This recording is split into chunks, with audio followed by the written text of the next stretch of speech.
গেল 0 আছে। National highway authority 1,08,445টা পরিবার জল পাচ্ছে না, তার মানে এটা প্রায় 6 লক্ষ হবে। ডিবিসি সবচেয়ে বেশি, শুধু বন্যার জল ছাড়ে আর খাবার জল দেয় না, অপদার্থ বলা যায়। 3,94,947 পরিবার, মানে এখানে প্রায় 20 লক্ষ লোক জল পাচ্ছে না ডিবিসির জন্য, আর অথচ বন্যার জল ছেড়ে দিয়ে বাংলাকে ডুবিয়ে দিচ্ছে। আইদার ওদের বলবে ইমিডিয়েট কোঅপারেশন করতে, আর তা নাহলে আইনত যা ব্যবস্থা নেওয়ার সেটা আমাদের নিতে হবে। IWAI inland water corporation association, তাদেরও প্রায় 2,19,802 ফ্যামিলি, তার মানে 11 লক্ষ পরিবার মানুষ। পিআরও 950 পরিবার, মানে এখানেও 3-4 লাখ হবে। বিএসএনএল 2,776টা পরিবার, মানে এখানেও 2-3 লাখ হবে, মানুষ জল পাচ্ছে না। এয়ারফোর্স 1,546টা পরিবার, মানে এটাও প্রায় 2-2.5 লাখ হবে।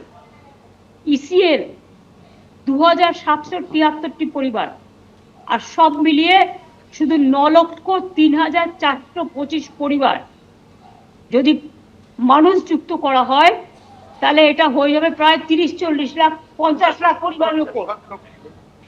50 লক্ষ পরিবারের ওপর জল পাচ্ছে না because of central government sector, তারা পারমিশন দিচ্ছে না।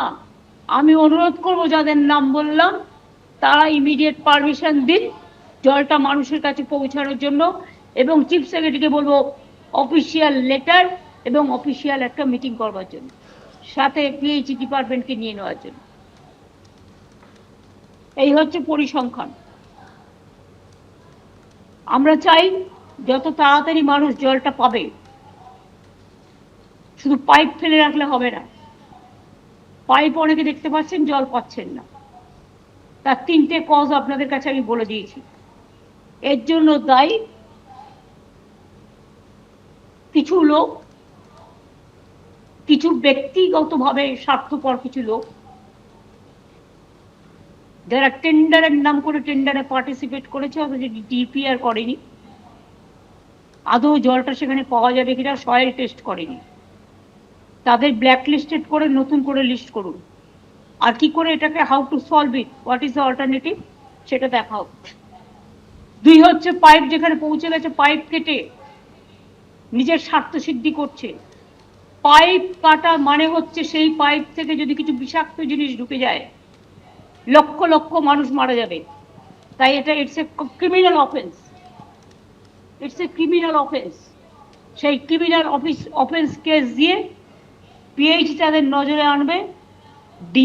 ডিএম যারা আছেন, বিডিও যারা আছেন, এসপিদের নজরে আনবেন, আইসিদের নজরে আনবেন।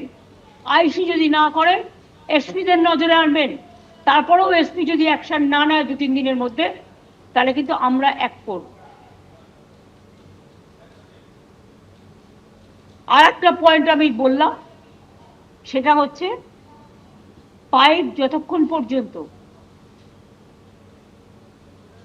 জল না যাবে, যে পাইপগুলো পড়ে আছে, ততক্ষণ নতুন করে আর জমি আমি গ্রহণ করব না। কারণ আমাকে প্রত্যেকটা জমি কিনতে হচ্ছে কোটি কোটি টাকা দিয়ে। ইলেকশনের সময় বলা হয় ঘর ঘর মে পানি কেন্দ্রীয় সরকার দিচ্ছে, আদপে কিন্তু জমি কেনা থেকে শুরু করে, পাইপ নিয়ে যাওয়া থেকে শুরু করে, বিদ্যুৎ দেওয়া থেকে শুরু করে, মেনটেনেন্স করা থেকে শুরু করে, অ্যাকচুয়াল কেন্দ্রের ভাগ্যের পরে 10% আর 90% খরচাটা হয় রাজ্য সরকার। সুতরাং রাজ্য সরকারে যে 55,000 কোটি টাকা এই সংকটেও খরচা করেছে, আর্থিক সংকটে, কেউ যেন মনে না করে রাজ্য সরকারের সম্পত্তিটা নিজেদের সম্পত্তি। আমি এটা সকলকে বলছি, ইনক্লুডিং মি। রাজ্য সরকার যে খরচাটা করে পাবলিকের জন্য করে, কারো ব্যক্তিগত স্বার্থ সিদ্ধি করার জন্য করে না।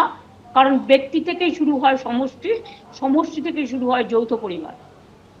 আমরা চাই সব সমষ্টিগতভাবে সব ব্যক্তির সুবিধে হোক, সব মানুষ জল পাক, সব মানুষের জীবনে জল মানুষকে প্রাণ দিক, জীবন জীবন জীবিকাকে রক্ষা করুক।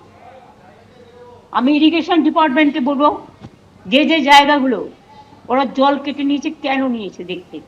আর এগ্রিকালচার ডিপার্টমেন্টকেও বলবো, যে যে জায়গাগুলো কেটে নিয়েছে কেন নিয়েছে তাদের অন্য সিস্টেমে করে দিন, ডিএমদের সাথে কথা বলে তার নিশ্চয়ই চেক ড্যাম করে দিন বা কিছু একটা করে দিন, পুকুর জল বড় জল ধরা করে দিন, কিন্তু এটা হবে না।